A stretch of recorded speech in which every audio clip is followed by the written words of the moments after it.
ಸ್ವಾಗತ. ಕುಶಾಲನಗರದ ಸರ್ಕಾರಿ ಪದವಿ ಪೂರ್ವ ಕಾಲೇಜಿನ ಪ್ರೌಢಶಾಲಾ ಶಿಕ್ಷಕರಾಗಿ ಸೇವೆ ಸಲ್ಲಿಸುತ್ತಿದ್ದ ನಾಗೇಶ್ ರವರಿಗೆ ಸನ್ಮಾನಿಸಿ ಬೀಳ್ಕೊಡುಗೆ ನೀಡಿದರು. ಕೇಂದ್ರ ಕನ್ನಡ ಸಾಹಿತ್ಯ ವೇದಿಕೆ ಬೆಂಗಳೂರು ವತಿಯಿಂದ ತಾಲೂಕು ಘಟಕ ಹಾಸನ ಹಾಗೂ ಭಾರತ್ ಸ್ಕೌಟ್ಸ್ ಮತ್ತು ಗೈಡ್ಸ್ ಸಮುದಾಯ ಭವನದಲ್ಲಿ 10 ರಿಂದ 16 ವರ್ಷದ ಮಕ್ಕಳಿಗಾಗಿ 3 ದಿನಗಳ ಕಾಲ ಉಚಿತ ಸಾಹಿತ್ಯ ಶಿಬಿರ ಹಮ್ಮಿಕೊಳ್ಳಲಾಯಿತು. ಕೊಡಗು ಜಿಲ್ಲೆಯ ಸೋಮವಾರಪೇಟೆ ತಾಲೂಕಿನ ಮಠಾಧೀಶರಾದ ಶ್ರೀ ಶ್ರೀ ಸದಾಶಿವ ಸ್ವಾಮೀಜಿರವರು ಮಹಾದೇವಿ ಜಯಂತಿ ಆಚರಣೆಯನ್ನು ಅರ್ಥಪೂರ್ಣವಾಗಿ ಆಚರಿಸಲಾಯಿತು.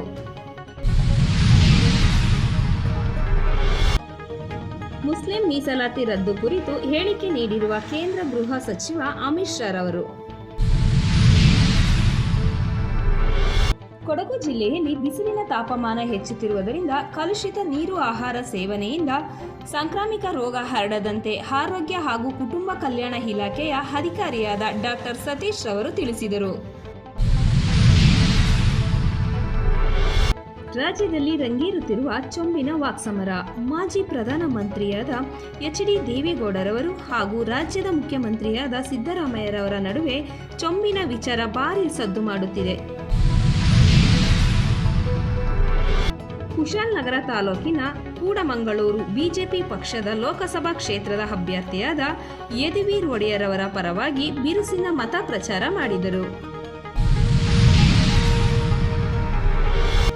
ಕುಶಾಲನಗರ ತಾಲೂಕಿನ ಮದಪಟ್ಟಣ ಗ್ರಾಮದ ಬೂತ್ ನಂಬರ್ 179ರಲ್ಲಿ ಶ್ರೀ ನರೇಂದ್ರ ದಾಮೋದರ್ ದಾಸ್ ರವರು ಮೋದಿಜಿ ಅವರನ್ನು ಮತ್ತೊಮ್ಮೆ ಪ್ರಧಾನಮಂತ್ರಿಯನ್ನಾಗಿ ಮಾಡಲು ಯದುವೀರ್ ಒಡೆಯರ್ ರವರಿಗೆ ಮತ ನೀಡುವಂತೆ ಪ್ರಚಾರ ಮಾಡಿದರು.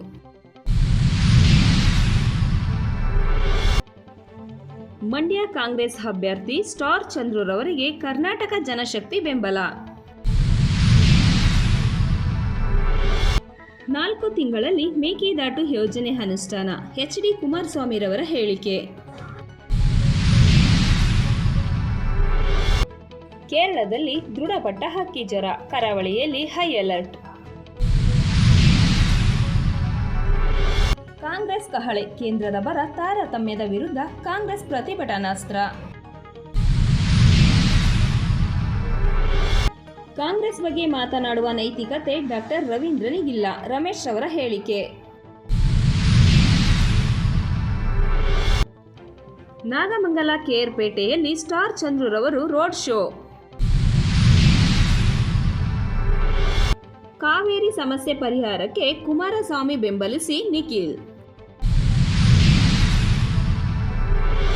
ಮಂಡ್ಯ ನೇಹಾ ಹಂತಕನಿಗೆ ಮರಣದಂಡನೆ ವಿಧಿಸಲು ಆಗ್ರಹ. ಬಿಜೆಪಿಗೆ ಮತ್ತೊಂದು ಶಾಕು, ಎಂಎಲ್ಸಿ ಸ್ಥಾನಕ್ಕೆ ಕೆಪಿ ನಂಜುಂಡಿ ರಾಜೀನಾಮೆ, ನಾಳೆ ಕಾಂಗ್ರೆಸ್ ಸೇರ್ಪಡೆ. ಮಂಡ್ಯದ ಜನತೆ ಹಾಲನ್ನೇ ಕೊಟ್ಟರೂ ಅವರಿಗೆ ವಿಷವನ್ನು ನೀಡಿದ್ದು ಎಚ್.ಡಿ. ಕುಮಾರಸ್ವಾಮಿರವರು. ಮರಿ ತಿಪ್ಪೇಗೌಡರವರು ಹೇಳಿದ್ದೇನು?